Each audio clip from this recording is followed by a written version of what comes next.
je te donne les 3 étapes essentielles pour débloquer ta mobilité overhead. Donc, si tu es en galère avec l'overhead squat, les jetés ou tous les mouvements suspendus, c'est sûrement que tu as des restrictions sur 3 muscles.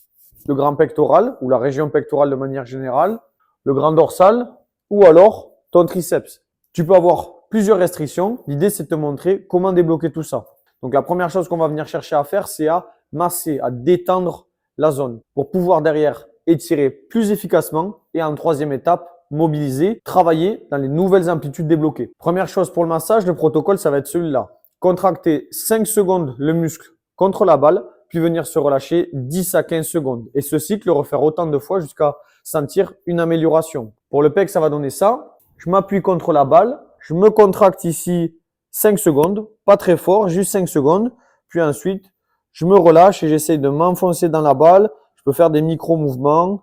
Puis à nouveau, ce cycle, je vais le recommencer. Pour le grand dorsal, on va travailler avec un rouleau. Je vais venir le placer ici sous mon aisselle. Et là, la même chose, je vais essayer d'appuyer mon bras vers le bas pour contracter ici le grand dorsal, 5 secondes, puis venir me relâcher tout doucement, 10 à 15 secondes. Je peux bouger légèrement ici mon rouleau, je me contracte 5 secondes, puis je me relâche ici 10 secondes. Pour mon triceps, je peux rester dans la même position.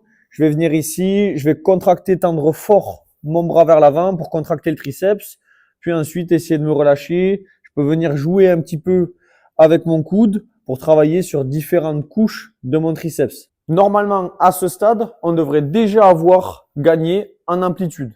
On va passer maintenant aux étirements. Ok, donc là, on va se focaliser sur le grand dorsal. La position, ce sera position de fente. Le bras qui travaille, c'est celui qui est aligné avec la jambe arrière. Je la recule le plus loin possible. Il y a un petit étirement du psoas qui se fait en même temps.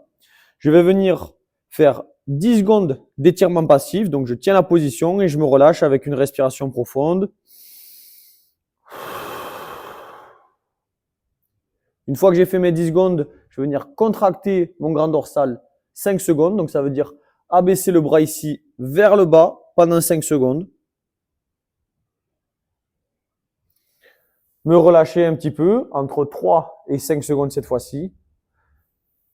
Puis à nouveau, me relâcher de manière passive 10 à 15 secondes. Deuxième étirement, toujours avec le même protocole. Je viens chercher 10 secondes d'étirement passif. Je me relâche, je prends une inspiration profonde.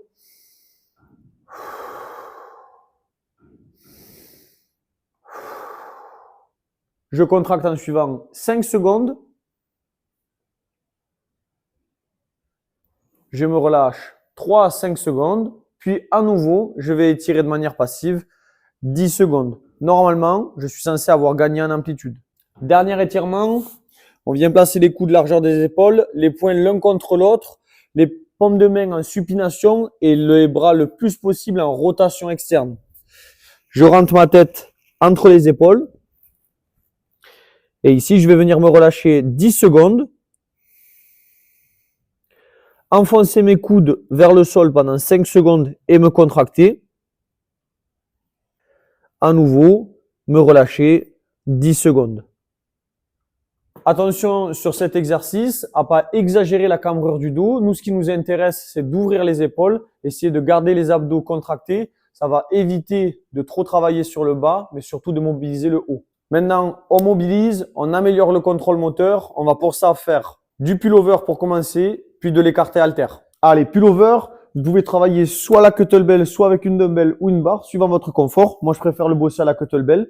Je vais la prendre comme si c'était des poignets, venir serrer mes coudes et ici me laisser partir en arrière, tenir 2 petites secondes et revenir devant comme si je voulais la jeter. Je contrôle ma descente sur 3 à 4 secondes. J'essaie d'aller chercher de l'amplitude en gardant les coudes serrés.